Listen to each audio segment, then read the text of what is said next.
Hai hai hai, selamat pagi, selamat siang, selamat sore buat kalian semua di sana. Selamat malam. Udah kangen Bintang ya?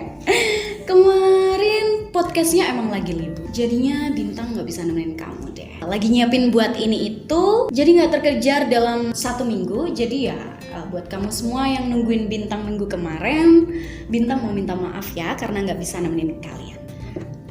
Pasti udah kangen banget ya. Pedenya kumat lagi nih Bintang.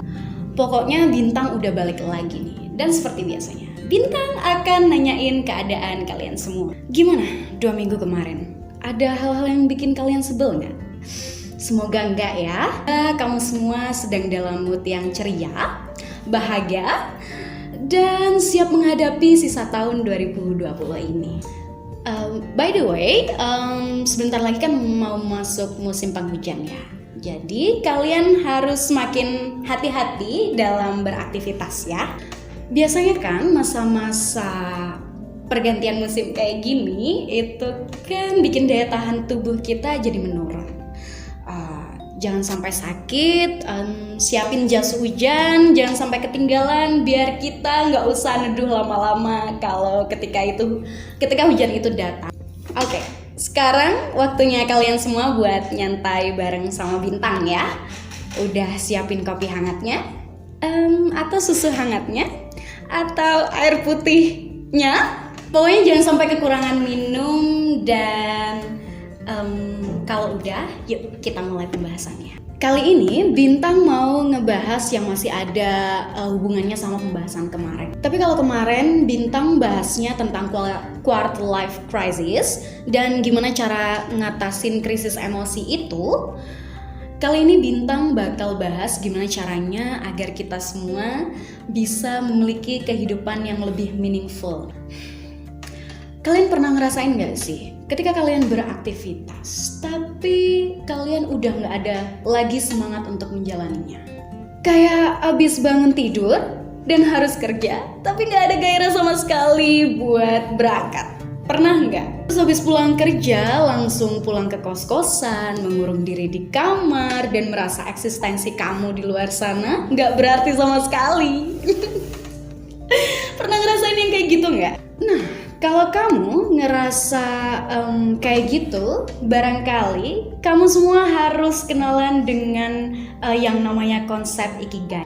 Apa sih Ikigai itu? Jadi, konsep Ikigai itu adalah konsep hidup yang dianut oleh masyarakat Jepang.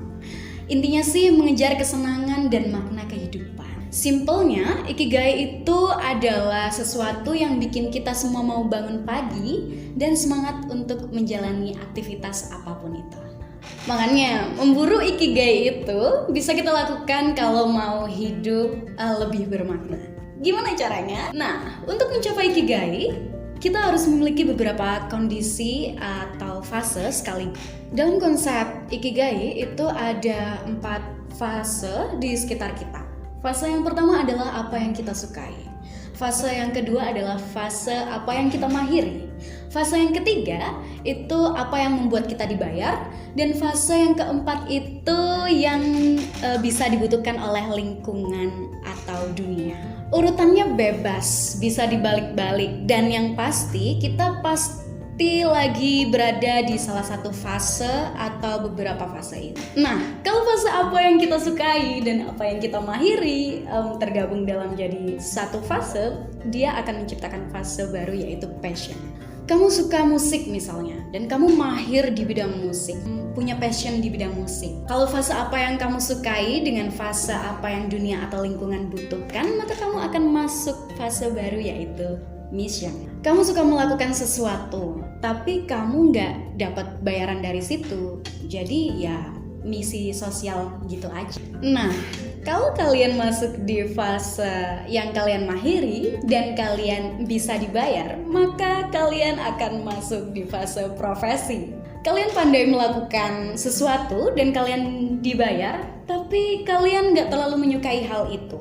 Misal, kalian mahir ngoding dan jadi freelance programmer, lalu kalian dibayar untuk kalian itu, tapi kalian udah muak banget untuk menjalaninya. Kalian gak bisa berhenti di bidang kalian karena bidang itu menghasilkan uang yang gak kecil juga. Sementara kalian sebenarnya udah gak suka lagi di dunia itu. Terus ada gabungan fase lagi, yaitu fase yang dimana kamu dibayar dan dibutuhkan oleh lingkungan atau dunia. Kedua fase ini menciptakan fase job atau pekerjaan. Saat kamu nggak mahir dalam sesuatu dan kamu nggak menyukai sesuatu itu, tapi lingkungan membutuhkannya dan mau membayar kamu, maka itu akan jadi pekerjaan kamu. Lingkungan itu bisa jadi perusahaan tempat kamu kerja atau semacamnya ya. Nah, rata-rata dari kita ada pada gabungan fase-fase tersebut. Kalau boleh Bintang bilang sih, kebanyakan ada di fase job itu tadi. Kita semua melakukan apa yang gak kita sukai atau kita mahiri, tapi perusahaan membutuhkan dan mau membayar kita. Makanya, karena kita gak memiliki semua fase itu, kita jadi kurang bergairah untuk menjalani kehidupan. Kalau kita mahir dan suka melakukan sesuatu, tapi kita gak mendapat bayaran dari situ, lama-lama lemes juga kan ya. Makanya, kalau kita sampai bisa menggabungkan semua fase-fase itu tadi, kita akan mencapai titik ikigai. Gampangnya, apa yang kita sukai, apa yang kita mahiri, apa yang membuat kita dibayar, dan apa yang dunia butuhkan, itu ada di satu titik yang sama. Hidup kita semua akan bermakna banget saat kita melakukan apa yang kita sukai dan sesuatu yang dimahiri dibayar dengan layak juga serta bermanfaat untuk lingkungan. Kalau kita bisa mencapai ikigai, hidup kita akan selalu bersemangat dan bergairah dalam menjalani sesuatu. Tapi sayangnya nggak semudah itu. Buat kamu semua yang masih muda-muda atau baru masuk kuliah, boleh kalian kalau mau memburu ikigai itu. Soalnya kan belum terbentur dengan hal ini itu ya. Jadi lebih fleksibel untuk melakukan suatu hal. Dan bagus banget kalau kalian bersemangat untuk memburu ikigai ini. Nah, tapi kalau kalian sudah terlanjur bekerja dan harus memenuhi banyak kebutuhan, pasti untuk memburu konsep ikigai ini susah banget ya. Kayak yang pernah Bintang bilang di episode sebelumnya, kita nggak mungkin sembarangan keluar dari pekerjaan dan memburu hal ini itu sementara kita ada tanggung jawab finansial lainnya. Soalnya menerima apa yang nggak bisa kita gapai dan menjalani apa yang sudah kita dapatkan itu bagian dari pendewasaan ya. Saat kita udah mulai kerja dan punya banyak kebutuhan serta tanggungan, kita kadang sering ngerelain kebahagiaan kita sendiri. Mulai merelakan ego-ego kita dan menerima kalau kehidupan kita itu biasa-biasa aja dan mulai membosankan. Tapi kalau ternyata kamu ingin mengejar ikigai biar hidup kamu lebih bermakna, ya nggak ada salahnya sama sekali. Kalau ternyata kamu memang punya sesuatu yang kamu sukai dan menekuninya, pasti kamu bakal mahir untuk melakukannya. Terus tinggal cari cara deh biar bisa menghasilkan uang dan bisa bermanfaat untuk semua orang. Emang susah banget pasti ya, tapi kalau kalian siap dengan semua resiko dan segala konsekuensinya, ya nggak apa-apa. Nah, sebenarnya kalau kamu ingin mengejar konsep ikigai, ada 3 cara nih. Pertama, kamu harus keluar dari pekerjaan yang gak kamu sukai, lalu kamu masuk ke pekerjaan yang kamu sukai. Lupain dulu bagian yang sesuatu yang kamu mahiri dan sesuatu yang dibutuhkan oleh lingkungan. Dengan begitu, kamu sudah melakukan fase yang kamu sukai dan fase yang membuat kamu dibayar. Kalau kamu sudah menemukan pekerjaan yang kamu sukai, ya udah, kamu bertahan di sana dan kamu harus menekuni. Kenapa? Karena menekuni hal yang kamu sukai secara terus-menerus, maka itu akan membuat kamu mahir untuk melakukannya. Nah, kalau begitu kalian sudah mendapatkan 3 fase, yaitu yang kalian sukai, yang membuat kalian dibayar, dan yang kalian mahiri. Dan sebenarnya kalau kamu sudah bekerja di suatu perusahaan, kamu sudah mendapatkan fase yang dibutuhkan lingkungan. Karena sudah pasti kamu bekerja untuk keberlangsungan bisnis lingkungan sekitarmu.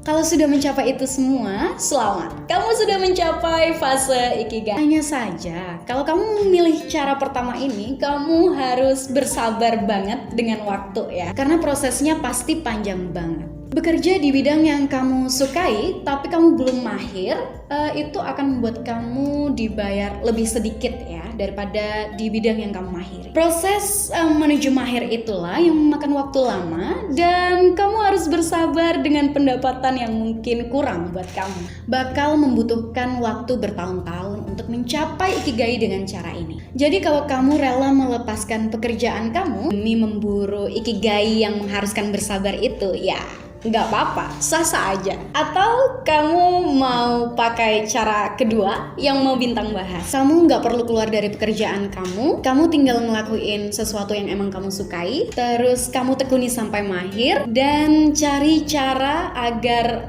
kamu bisa dibayar dengan itu, lalu bermanfaat untuk orang lain. Misal, kamu punya jiwa jurnalistik yang menggebu-gebu. Kamu bisa mulai menekuni gimana caranya menulis dengan baik dan benar. Bakalan memakan waktu juga buat sampai mahir, tapi seenggaknya kamu tetap punya pekerjaan dan ada pendapatan tiap bulan. Seiring waktu, kalau kamu sudah bisa menulis, kamu bisa kirim artikel-artikel kamu ke media. Bisa media cetak atau media online juga nggak apa-apa. Banyak loh sekarang media online yang bayar kontributornya dengan bayaran yang nggak sedikit. Vice misalnya, bayarannya memang per kata sih, tapi bobot artikelnya itu beda-beda. Tapi satu artikel yang tayang di Vice seenggaknya bisa dapat Rp700.000. Atau mau coba kirim ke mojok.co. Satu artikel di sana akan dibayar sebesar Rp300.000. Lumayan kan? Kalau kalian bisa nembus redaksi setiap minggunya. Atau terserah media mana aja yang sesuai dengan gaya penulisan kamu. Dengan begitu, kamu nggak harus keluar dari pekerjaan, tapi masih bisa mencapai ikigai. Tapi sayangnya, kalau kalian ngelakuin cara ini, kalian harus menjalani kehidupan ganda. Fokus kamu akan terpecah antara pekerjaan utama kamu dengan apa yang kamu sukai untuk mencapai ikigai. Kamu pasti bakal capek banget karena harus terus-terusan fokus di dua hal yang berbeda. Udah capek pikiran, capek tenaga, karena siangnya kan harus kerja ya. Dan pulang kerja, kalian harus mengerjakan apa yang kalian sukai itu. Tapi, kalau kalian siap dengan kehidupan ganda itu, ya nggak apa-apa. Toh kalau kalian emang seneng ngelakuinnya, pasti nggak bakal terbebani kok. Nah, kalau kalian ternyata nggak cocok dengan dua cara ini, tapi kalian pengen banget buat capai ikigai, tenang aja. Bintang punya cara pamungkas.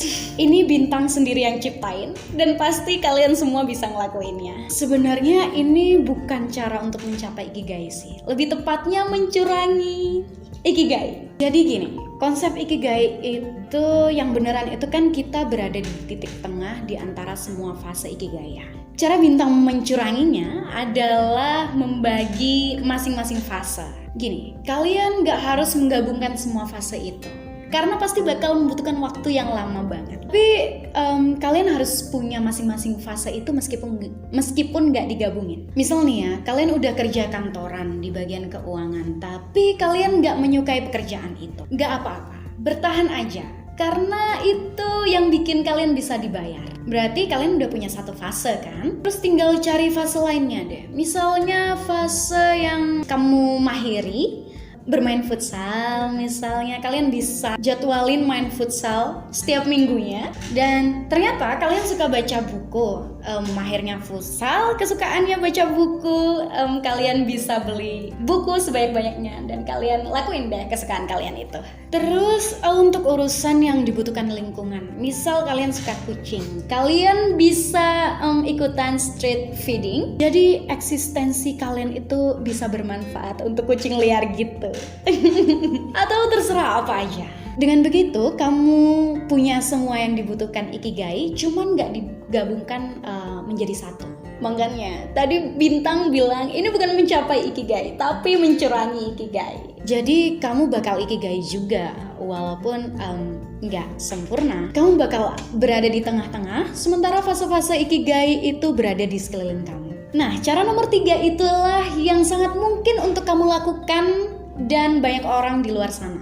Kamu nggak perlu keluar dari kerjaan, kamu nggak perlu memulai segala sesuatunya dari awal, dan kamu bisa nikmatin apa yang udah kamu mulai tadi. Kamu hanya perlu buat nerusin apa yang udah kamu lakuin, hanya saja dengan pembagian waktu yang lebih efisien ya. Oh ya, ngomong-ngomong soal pembagian waktu, kayaknya kamu harus baca bukunya Stephen Covey, The 7 Habits of Highly Effective People. Di buku itu kamu bakal diajarin gimana menentukan waktu yang efisien. Atau kalau kamu males baca, ya udah, besok-besok bakal Bintang bahas deh, ditunggu aja. Dan sepertinya cukup itu dulu aja ya, karena udah panjang banget pembahasan Bintang kali ini. Dan seperti biasanya, semoga pembahasan Bintang kali ini bisa bermanfaat untuk kalian semua. Dan semangat untuk memburu Ikigai dengan cara nomor 1, 2, ataupun 3. Kamu jangan kelamaan begadang, jangan kelamaan overthinking, dan jangan lupa makan sama minum ya. Yaudah, Bintang pamit dulu, sampai jumpa di episode berikutnya. Bye!